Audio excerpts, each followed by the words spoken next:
The Mama Vatsa coup was the first coup that rattled the government of Ibrahim Babangida. In your book, you stated that the coup could be interpreted as a power struggle between the pro-Buhari and pro-Babangida factions in the army. Why did you make that point? Yes, so I think we have to probably go a step back and look at the time period and the context in which the coup occurred. So this happened very, very early on in Babangida's reign. The government announced the coup plot in December 1985, which was only 4 months after Babangida came to power. So this was a period when the new government was trying to stabilize itself, was trying to basically sell its program to the Nigerian public. Now, there's two ways of looking at the Babangida government. One is that it was just a clean break and a new government after the predecessor Buhari government. Another way to look at it is that it was actually just a continuation of the prior Buhari government, just with a different head of state and a different deputy head of state. Now, several of the people that were in the Buhari government, including Babangida himself and Vatsa, were inherited by the successor Babangida government. Not everybody was happy about that. And there was testimony that some of the people in the Babangida regime were unhappy about the number and the identity of people from the predecessor Buhari government that were inherited by this supposedly new Babangida government. So that was the context for that juxtaposition between the pro-Buhari, pro-Babangida factions analysis that I made. Babangida had suspected that Vatsa was plotting a coup, and Vatsa visited Babangida to debunk those ideas. But you also made a point that a mole had compromised the plot already. Who is this mole? How should I say this? When I'm preparing books, I have sources, some who ask for confidentiality reasons to remain anonymous. And of course, I have to respect people's requests for confidentiality, for anonymity, etc. If information is given to me in trust, I have to respect that relationship. One thing I will say actually is Babangida did not actually suspect that Vatsa was plotting a coup. It was actually the Directorate of Military Intelligence and his security agencies who kept telling him that, look, your best friend Vatsa is plotting a coup against you. Babangida actually took a lot of convincing to believe that Vatsa was involved. Even after Vatsa was arrested, Babangida still had some doubts. So he was a late converter in terms of believing Vatsa's involvement. So by the time he believed it, he swung into action.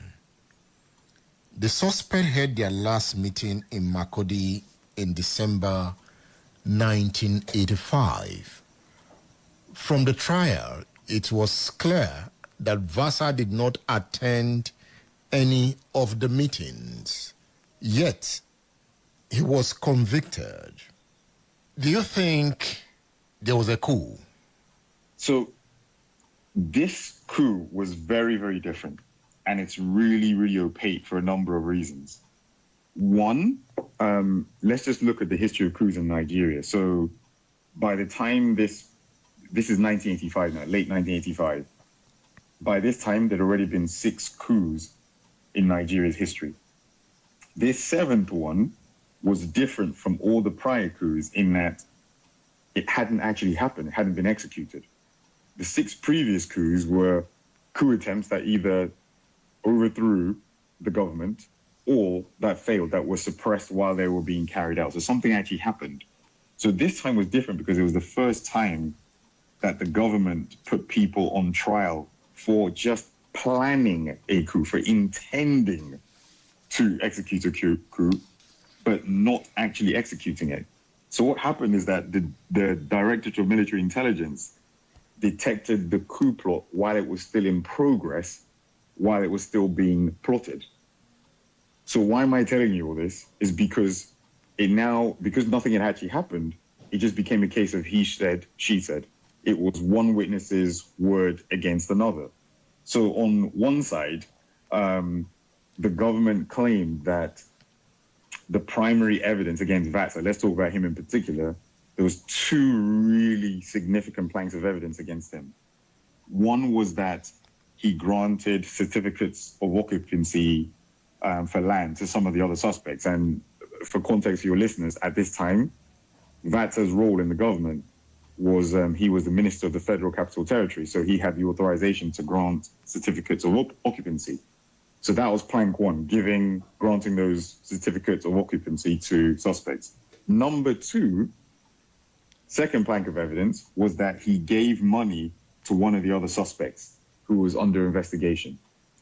Now, the way the government interpreted that was you gave that money to the other suspect to finance the coup, and you gave those certificates of occupancy to the suspects as an inducement to convince them to take part in this coup.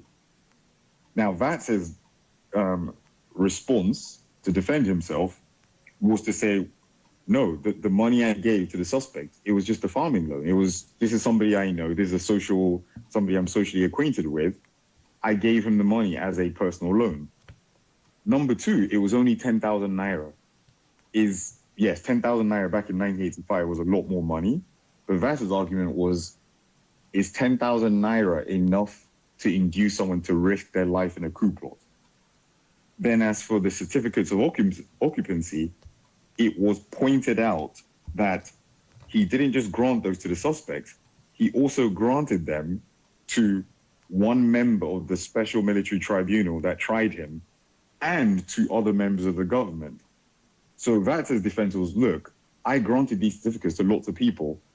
Coincidentally, some of them just happened to be among the suspects. This is not real evidence against me. This is just a coincidence. So there's still an open question about two things. One, was there a real coup plot to begin with? Number two, if there really was a coup plot, was Vatsa among the plotters? And that's a really opaque question. And the evidence for that second piece is not very strong, as General Don Kabali, who was then the Minister of Defense, later on said. In your book, on page 78, Bali said that they opposed the drafting of middle-ranking officers into the government. And they said that the federal military government was too concerned with human rights. You made the point here that some of these allegations were amateurist.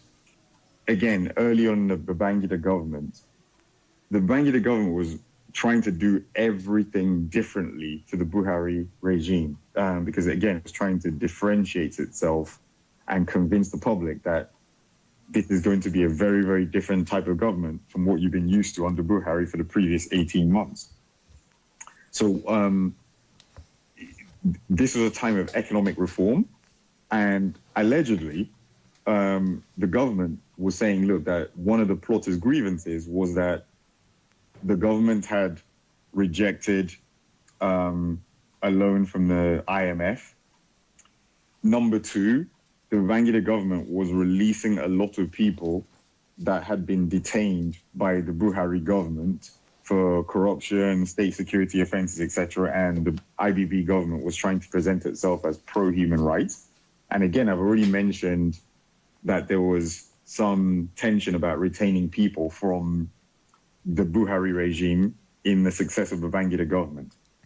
Now, even if all those things I've mentioned, those 1, 2, and 3, are true, was that enough to convince people to carry out a violent coup? So there's two schools of thought. One is, yep, those things are true, and that was their motivation for carrying out the coup.